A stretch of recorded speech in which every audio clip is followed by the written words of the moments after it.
Now we're going to show you around another TD5 Discovery that's been prepared in a lot more detail. I'm going to show you the roof tent that's on this vehicle. It's a Hannibal roof tent.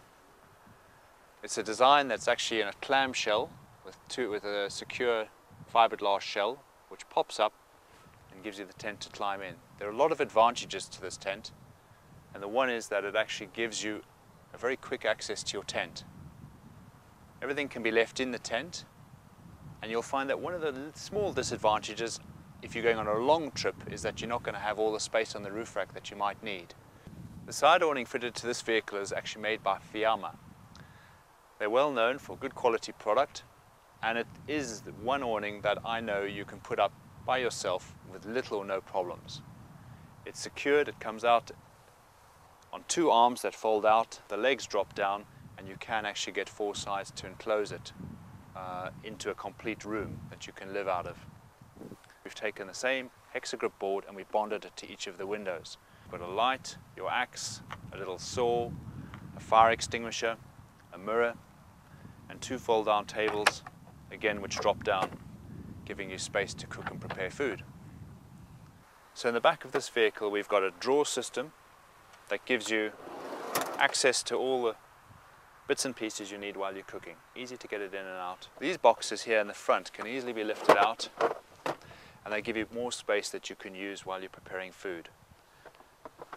The cargo rail you see here is used to strap the boxes in, so when you're traveling, all the back, everything in the back here is strapped in and tied down. And the four boxes at the back are used for heavy equipment that you don't get in and out of too often. You can see a clothes bag stashed up top on the shelf, and underneath this shelf here, the table that was on the side of the vehicle actually folds up, and that slides in underneath the shelf here. That gives you easy access when you stop to getting your table and a chair out. The chair sleeps on top of the box here, lying across the top here, and that's tied in. And we've got a shower over here.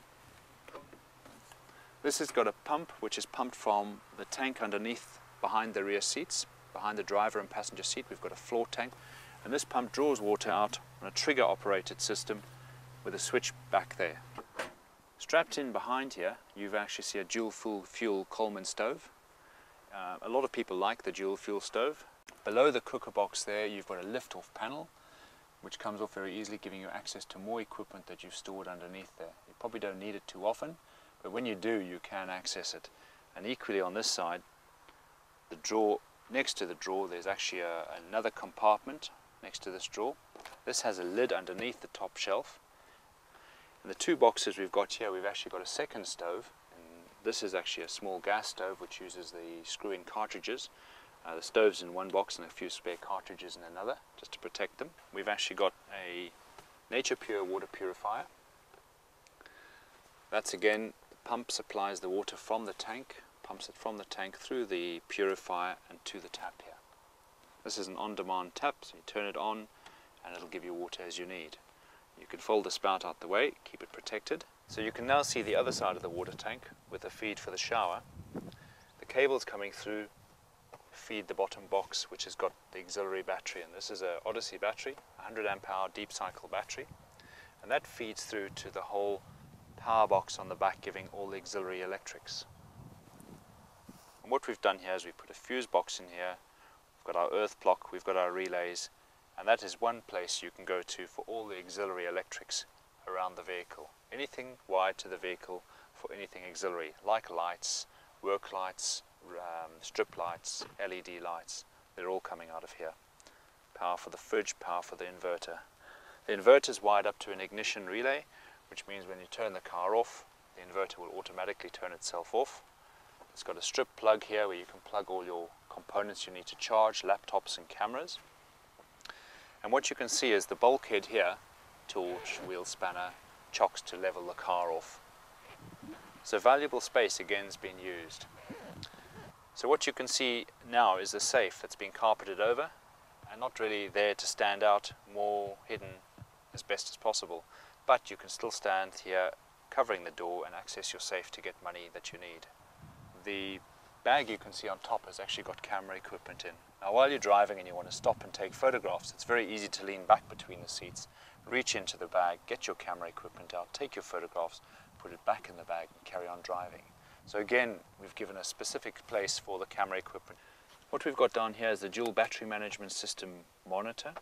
This is actually the controller which allows you to monitor the batteries, the main battery and the auxiliary battery, and give you some control on the charging of the systems. So if you see here, the fridge can open up, giving you all the space. And of course, what's really good about this fridge is you can actually take the lid off and then you can access everything you need. We've got two external sockets on the back here. This provides power which goes into the roof tent for light, electric blanket, you name it. You can have what you want. Another one on this side which is going to be very useful for camp lighting. Stick light, plugged in, up under the awning. Just gives great easy access. And of course the ladder to get up to the roof.